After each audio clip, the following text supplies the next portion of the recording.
Assalamualaikum warahmatullahi wabarakatuh. Ya, jumpa lagi dengan saya di konten kali ini. Ya, saya ingin membahas tentang temanya tetap tentang cinta. Tapi kali ini saya bahas tentang keuangan. Ya. Dimana sekarang ini sedang menjalani menuju ke normal lagi ya setelah COVID-19. Nah, dimana banyak yang mengalami pailit dalam usahanya ya, di PHK dan sebagainya yang mempengaruhi perekonomiannya ya. Nah, sedikit saya bicara tentang keuangan ya. Nah, dulu sekali saya paling cuek sama uang ya. Dari kecil tuh kalau ada uang terletak di meja, saya sama sekali gak peduli. Jangankan mau ngambil, disuruh ambil aja saya gak mau gitu ya. Cuek banget sama uang. Bahkan kalau punya uang saya suka letakin sembarangan. Bahkan kadang sampai lupa di mana naruhnya saat dibutuhkan gitu. Tahu-tahu loh, uangnya tadi mana ya? Perasaan di dompet. Loh, kok nggak ada ya? Saking cueknya sama uang. Ya.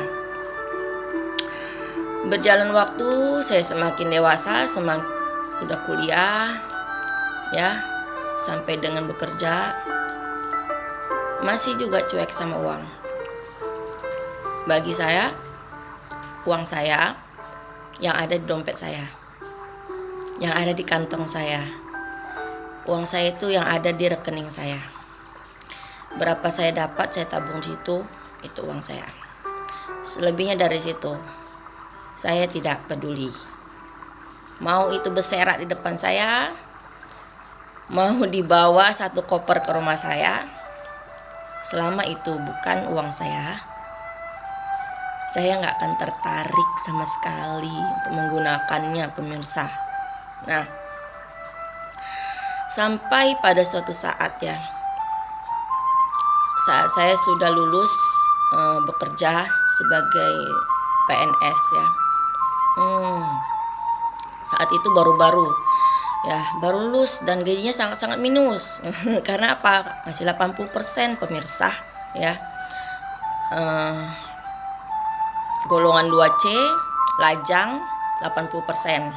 Yang PNS pasti ngerti, pasti paham.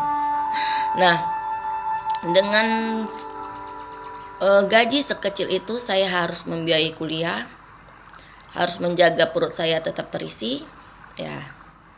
Akhirnya setiap pertengahan bulan saya harus utang sama ibu. Nanti waktu gajian saya bayar, pertengahan bulan utang lagi, begitu terus sampai dengan tamat kuliah ya. Ya begitulah. Sedihnya yang sangat mengharukan itu saat saya belanja ya, si pedagang tidak berani memberikan barang yang buruk, yang jelek, yang kualitasnya rendah lah gitu. Dia selalu memberikan yang kualitasnya bermutu lah dibilang ya. Saya nggak berani kasih ibu sembarangan. Ibu harus yang bagus lah, secara gitu ya. Saya dianggap banyak uang gitu. Sedih itu.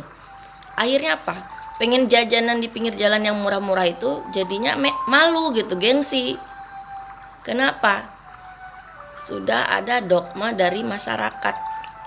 Ya, saya ini orang kaya, orang berduit, orang hebat lah ya. Jadi nggak mungkin lah maka jajan murahan gitu.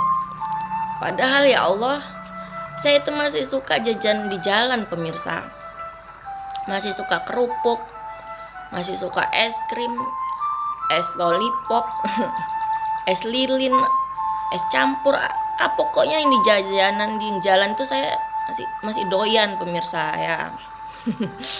Asalkan bersih dan halal saya mau ya. dan tidak mengganggu kesehatan pastinya. Ya minim lah, aman lah. Pasti saya masih mau makannya gitu. Jadi kalau soal jajan tidak terlalu memilih lah. Nah, tapi yang ada di anggapan masyarakat ini, saya ini orang kaya, orang berduit. Jadi mereka menawarkan dagangannya juga bukan yang rendahan gitu, yang pasti yang bermutu. Akhirnya saya jadi malu gitu. Uang saya tuh cuma segini, untuk makan sebulan juga nggak cukup, tapi kok malah pengen beli yang murah, kok malah dikasih yang begini gitu. Masya Allah itu, Masya Allah. Iya, nah Masya Allah sekali itu pemirsa. Nah, akhirnya seiring berjalan waktu, saya sadar saya butuh uang. Saya harus bilang I love you sama uang. Kenapa? Saya butuh uang banyak, saya harus kaya, supaya kalau pengen apa-apa saya nggak terbentur dengan uang. Kalau ada cita-cita saya nggak terbentur dengan masalah keuangan. Ingin membahagiakan orang tua tidak terbentur dengan masalah uang. Ingin beli ini itu, ingin pergi ke sana kemari, jalan-jalan, destinasi, wisata dan sebagainya, ingin umroh, naik haji dan lain-lain gitu. Saya tidak terbentur dengan yang namanya masalah keuangan. Dari situ saya berangkat, bahwasanya saya butuh uang. Dan saya lebih memperhatikan uang. Ya. Saya membutuhkanmu uang. I love you so much gitu. Ya bukan artinya kita menuhankan uang, tidak. Jadi kita butuh uang supaya dengan uang itu kita bisa banyak membahagiakan orang lain dan berjuang untuk kebahagiaan kita sendiri, ya, memenuhi kebutuhan kita, ya. Jadi kita memang butuh uang, walaupun mungkin uang bukan segalanya, tapi kalau nggak punya uang, kamu bisa ngapain? Hah? Saat yang lain jajan, terus kamu nggak punya uang, kamu mau apa? Saat yang lain sudah pergi haji, umroh, dan lain-lain, kamu nggak punya uang, kamu mau ngapain gitu? Ya, saat yang lain sudah beli rumah, sudah membahagiakan orang tua, membahagiakan orang-orang terkasih, tersayang, gitu. Kamu nggak punya uang, terus kamu mau ngapain gitu ya? Nah, maka ini yang saya sebut dengan mencintai uang, ya. Uangnya dicintai artinya kita mencarinya juga dengan cara cinta, ya. Cinta itu pasti lambang kebaikan. Jadi nggak ada ceritanya cari uang dengan jalan yang mengharukan gitu ya. Ya, harus yang halal, harus yang bersih, harus yang membahagiakan, yang berkah lah. Itu baru namanya jalan cinta keuangan, ya. Nah, lalu bagaimana kita mencintai uang? Kita menggunakannya juga dengan baik. Itu tandanya kita mencintai uang. Kita gunakan untuk menolong orang, kita gunakan untuk membeli hal-hal yang bermanfaat, kita gunakan untuk mengembangkan diri, gitu, untuk lebih baik, untuk belajar dan sebagainya. Kita gunakan untuk menyumbang, menyantuni anak-anak yatim. Itu cara kita mencintai uang. Jadi cara carinya, cara kita gunakan untuk apa, itu harus dengan cinta. Nah, jika kita sudah ketemu, ya, ketemu dengan polanya lah, dibilang istilah pemberdayaan dirinya. Ternyata uang itu juga senang kalau kita mencintainya gitu ya. Ternyata uang itu juga mengharapkan cinta kita. Kalau kita sudah membuktikan cinta kita ke dia, maka uang pun akan mencintai kita, nguber-nguber kita. Aku mau dong masuk ke rekeningnya dia, soalnya digunakan untuk yang baik-baik. Aku senang gitu. Akhirnya uang pun berdatangan gitu. Terus dia panggil temennya gitu, sini dong.